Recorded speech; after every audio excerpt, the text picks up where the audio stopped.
Living with water. Learning why some places will always flood and why water belongs in the earth where it falls. It is logical to be concerned about flooding, especially when it affects your home, your business, your life. Because of the complexity of watersheds, flooding is not something any one place can solve alone. To decrease flooding and to create healthy watersheds, it is necessary to understand why flooding happens in certain places and why water belongs in the earth, close to where it falls. When people spend a lot of money on a storm drain project, it's a common misconception that the project should stop all flooding. The frustration when it doesn't is real. It is also not unique. Every community that lives near a river will eventually ask the same questions. To answer them, we need to understand the floodway and the floodplain. The floodway is the space where water moves. It carries the current, where the most fast-moving and active water exists during a flood. The floodplain is the extra space rivers borrow. When flooding occurs, it's where the water rests. Even when the floodplain looks like dry land for years, it is still part of the river's ecosystem because of its closeness to the river and the elevation. In Montgomery Drain watershed, the floodplain and the floodway are shown in dark blue and light blue. Notice how far they spread north within the boundary. The blue is drawn from decades of data. The river remembers its footprint and returns year after year like an unwelcome guest. But strangely, we are the guests. The river will continue to return years after we fade. Let's take a closer look at what's inside. This is what it looks like up close. Several businesses stand inside the floodplain. A few buildings stand above it. Let's see why. The land here was raised up intentionally above the floodplain, so it's less likely to flood. This is why a handful of buildings close to the river remain dry. Existing in the floodplain requires special considerations such as building construction and materials that can withstand regular flooding. Why is this happening? There are options. With enough money, there are always options. More basins so the water drains faster. Lifting buildings above the floodplain, the way a few were during the Montgomery Drain project. Or moving, which asks people to leave the place they have built their lives around. None of these are good answers. They are answers shaped by a question we have been asking for 100 years. How do we get the water away from us as fast as possible? That question, it turns out, is the wrong one. What fast water does. Traditional stormwater management is a network of large pipes in the ground. Water enters through grates, travels underground, and discharges into the nearest river as quickly as possible, out of sight, out of mind. The problem is the water did not actually go away. It went into the river fast and in great quantity. When water arrives fast and all at once, it does not soak into the banks, it carves. The riverbed deepens, the current strengthens, the banks erode and fall in. The river becomes wider, then deeper, then wider again. As the footprint extends and expands, the floodplain expands with it. The next storm has more ground to claim. This is not theory. It is happening to the red cedar right now. The hydrograph. The hydrograph shows a relationship between the water, the land, and time in different scenarios. The blue line is pre-settlement. The water rose slowly, peaked gently, and returned to base flow over time. Forests and wetlands held the rhythm. The green line is now. Impervious surfaces that don't absorb water send it away fast and hard. The river spikes high, drops quickly, and rushes downstream. This is what overwhelms systems and reshapes riverbanks. The purple line is conventional stormwater detention. It softens the spike, only a little. The teal line is low-impact development. Slower water, lower peak, a return to base flow that looks much closer to pre-settlement than to the spike. We cannot unpave the world, but low-impact design gets us closer to the way the land used to work than anything else we have built. Montgomery Drain is a great example of this. Channel evolution. The hydrograph shows what fast water does in a single storm, but the damage does not end when the storm ends. The river keeps responding to that water for years afterward. The top of the diagram shows a river in equilibrium. The channel is stable, the banks hold. The floodplain receives water occasionally, then dries back out. Stage 1. Pipes deliver water faster than the river was designed to receive it. The river deepens, looking for a new place to settle. Stage 2. The banks slump and fall in. Sediment that used to hold the bank now sits in the riverbed. The channel widens. Stage 3. The river continues to widen as the banks keep eroding. The floodplain itself begins to grow. Stage 4. The river is wider and shallower than it has ever been. It floods more easily. Each storm has more ground to claim than the last. The red cedar is in stage 4. A river is nothing more than a mirror image of what happens on the land. We changed the land, so of course the river reflects these changes. Where the water goes. When storm water rushes into a river, the river rushes it downstream.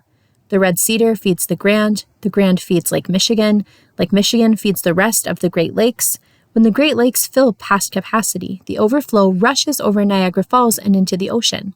Once that water mingles with salt water, it is no longer fresh. It cannot be returned. It cannot be used for drinking, for growing food, for the roots of trees we depend on. It is gone. Before pavement, water took years to make its way from a Michigan watershed to Lake Michigan. Now, it takes a week. We are losing fresh water faster than we have ever lost it before. We are losing it because we built systems designed to send water away as fast as possible. The Montgomery Drainage District is 86% impervious, which means most of the land does not hold water, but sends it away. Before we paved, the land and the water were in balance. Rain fell, and the land received it. Some evaporated. Some soaked into the soil and recharged the aquifers below. Some was drawn up by the roots of trees. Some made its way to the river slowly, cleaned along the way by the soil it passed through. The rivers were deeper, but instead of being deep for a moment and then shallow and wide, they remained deep with a steady flow. The water entered them gently. The banks held. The floodplain stayed dry most of the time, and when it did flood, it did so at a pace the land could absorb. This is what equilibrium looked like, a relationship. The land understood the water understood the land. They moved together in a rhythm worked out over thousands of years. We cannot return to that. We have changed too much to change back. But we can pay attention to what was lost. We can build the systems we have left in ways that mimic what the land used to do for itself. We are past the point at which we can recreate natural. We can only mimic natural. Patrick Lindemann, Ingham County Drain Commissioner. Watersheds. To work with water instead of against it, we have to understand the system we are working inside. That system is called a watershed. A watershed is a geographical area which holds a system of many complex and interrelated sets of ecosystems, layers, that are dependent on a common flow of energy, material transport, waste removal, and nutrient input and output as a result of water collection. Ingham County Drain Commissioner Patrick Lindemann, 1996. The red cedar has its own watershed. Dozens of streams and drains feed into it. The red cedar feeds the Grand. The Grand has its own watershed, larger still. The Grand feeds Lake Michigan. Lake Michigan is part of the Great Lakes Basin, a watershed that covers parts of 8 states and 2 countries.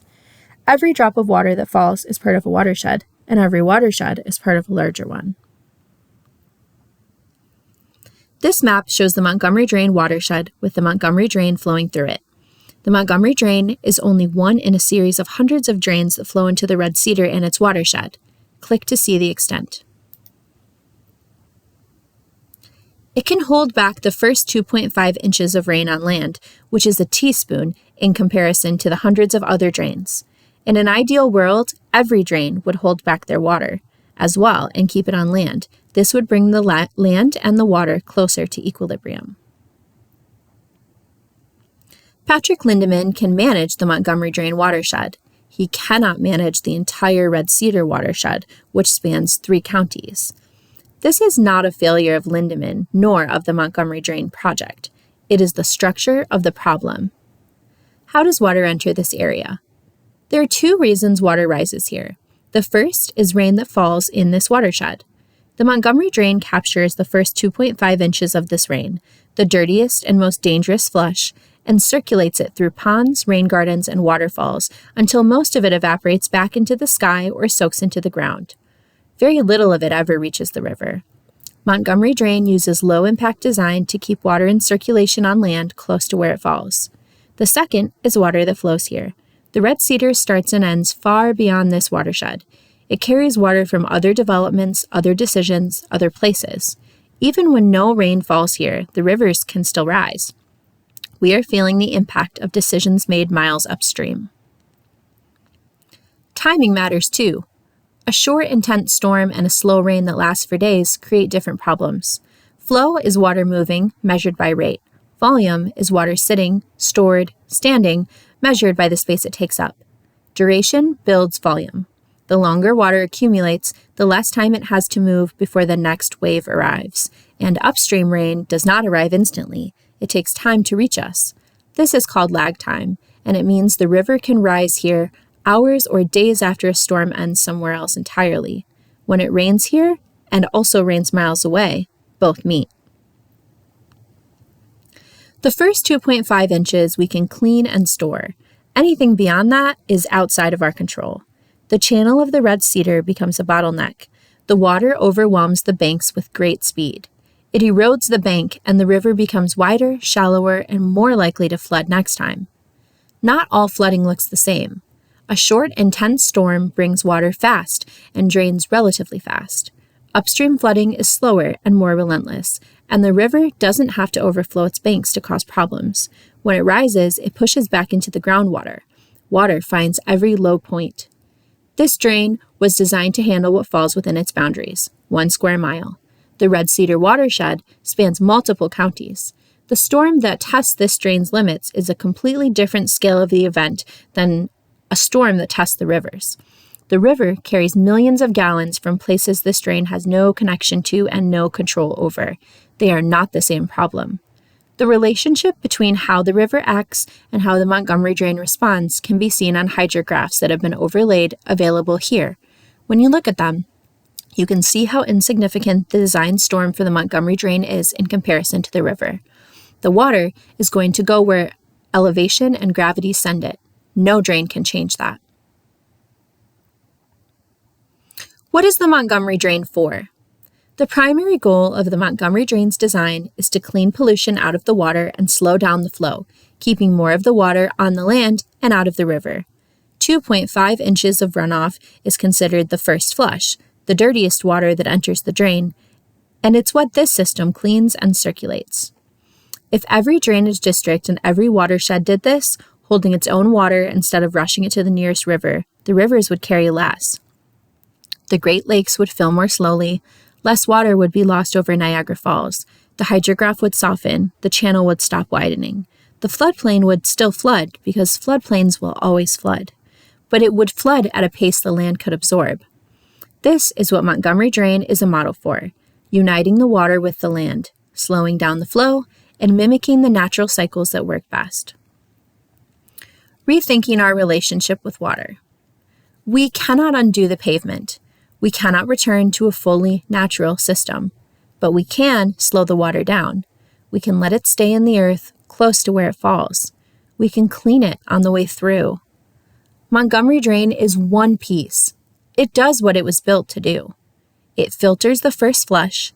It keeps the water close to where it falls so it can be released naturally. It will not stop the river from rising during big storms. It helps create a healthier system overall. Floodplains will continue to flood. That is not a problem to be solved. It is a feature of the place we live. Water belongs in the earth, close to where it falls. When we wage war on water, water always wins. Ingham County Drain Commissioner Patrick Lindeman.